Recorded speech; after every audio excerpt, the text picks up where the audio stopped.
Hey guys, welcome back to our channel. Hope you have a wonderful day. In today's video, we're going to do a Q&A based on personal finance car question.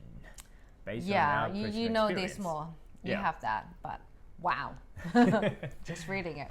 So if you like this type of content, guys, don't forget to subscribe, comment. This is based on our personal experience and what would we do, our 2 cents. Don't take our words for it. And I Just guess an idea.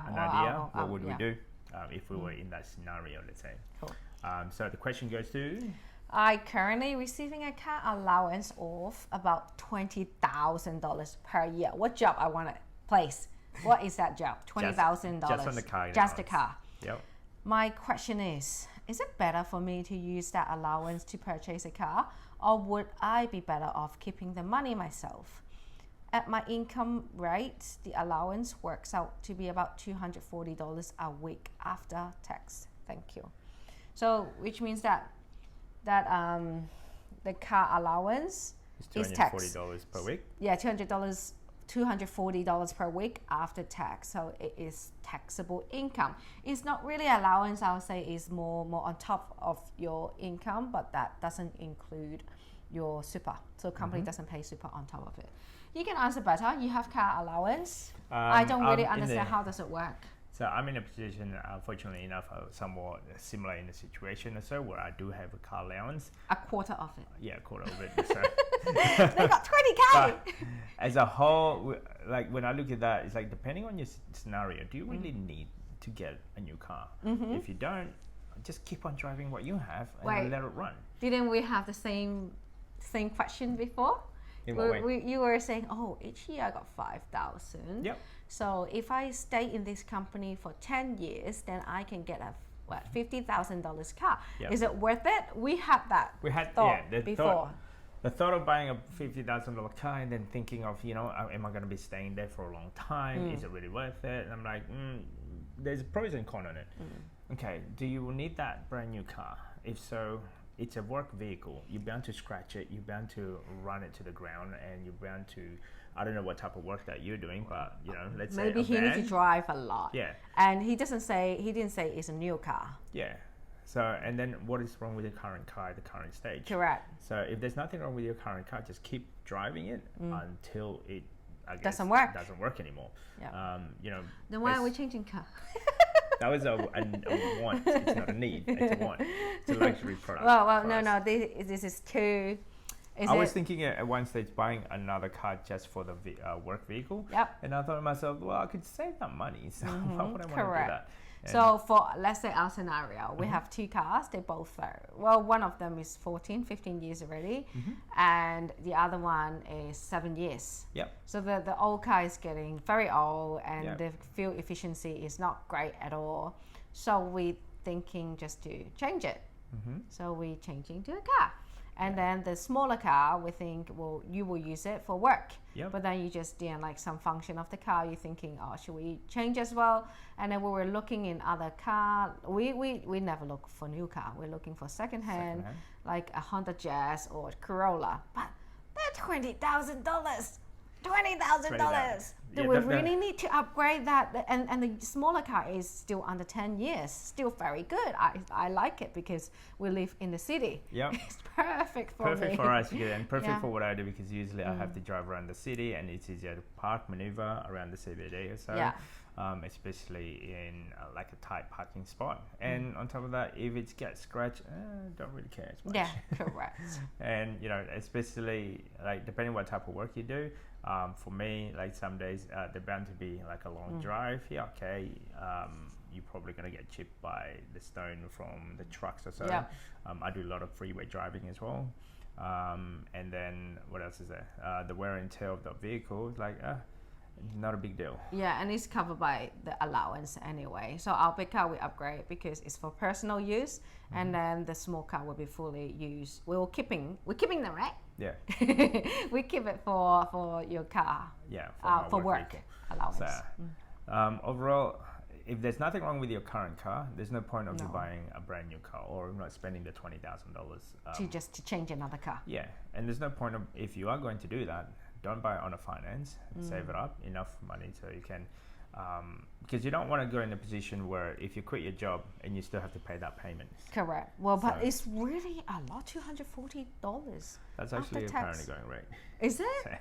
Oh. So yeah, like in my mind, it's like, oh, okay, because it's averaging based how many kilometers you drive to like certain locations. Yep. So, but yeah, overall, if you are gonna upgrade because you really need that upgrade, definitely buy it, but buy it in cash. Yes, buy something that you can afford. And something not that fancy because due to it's a work car anyway. Yeah. You're gonna have for myself anyway. There's a lot of tools that I'm gonna bring to the car, so there's gonna be scratches in there, and you're gonna. And it's messy and it's dirty. Correct. So I mean, you see the difference, right? Yeah. Well, because the annoying bit is our car park is tandem. So if your work car is in front, we can't. All four of us, we can't fit into the car. So he has to drive out, and I have to drive the other car, get out, and then you park your car in the back. Yeah. But well, it is what it is. You know, a work car is a work car. You don't really want to mix it with your personal use. Mm-hmm.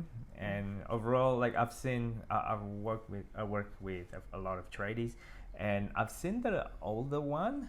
They treat their car quite well, and yes, it is kind of messy in some instances. But and then realizing, yes, this is a work car. I'm not expecting to, have a lavish vehicle. Yeah. But what I realized, a lot of them, the kilometer, they go up to like at least 200,000 plus kilometer. Yes. Still going. Have you ever seen 300,000? Yeah. Oh, really? So a lot of them, I was amazed because both of our car, like 150,000 already. We don't drive as much. Yeah. Because we live in the No, city. the old car, we don't drive as much. Yeah, 15 years. So, overall, if there's nothing wrong, don't buy a new one. Yeah. If you are thinking of buying a new one, maybe even just spend half a humble one. A humble one. You're looking at the running costs, you get allowance of that amount. I'm not sure if they provide you also allowance for Fuel? wear and tear. Service? Servicing, administration costs, the running cost of the vehicle. 10,000 of that alone, just an admin cost, the way I see it. Yeah.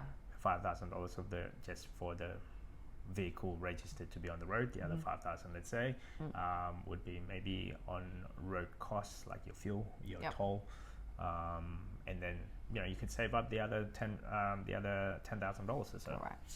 Now, I just did a simple calculation while you were reading the question. Yeah. I mean, if you were just to save $240 per week at 8% interest, let's do 5% interest, and over 20 years. But you got to compound it weekly. Weekly, or is it 52 times? Yeah.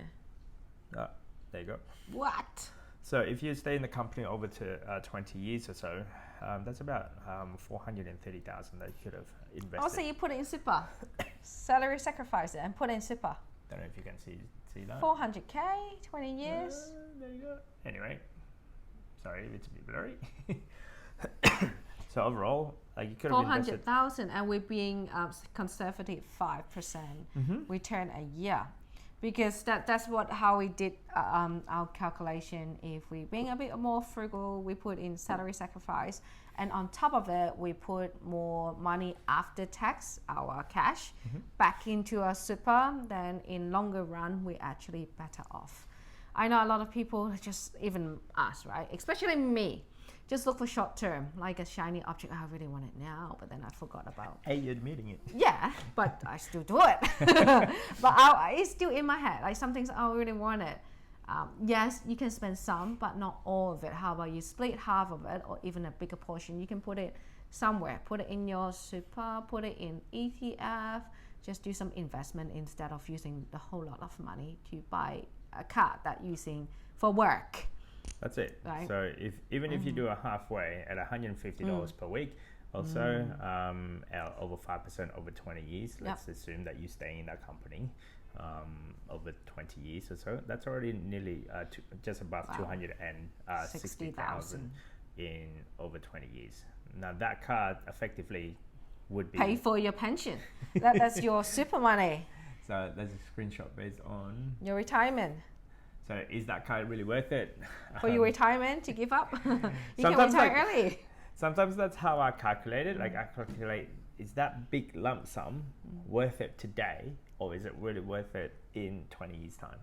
Oh yeah, we have that discussion every night too. Should I really buy the car? Am I really worth it? If I'm not going to buy the car, I got all this money, I can invest it.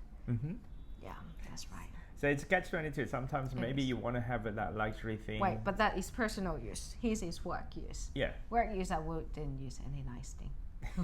I wouldn't have something fancy. No. I wouldn't have something brand new. I wouldn't go on I would finance. Just buy for something $20,000 car. Yeah. Anyway, that's just our 2 cents, guys, based on our personal experience and what would we do. If you like the type of content, don't forget to subscribe, comment. See you next time. Bye. Bye.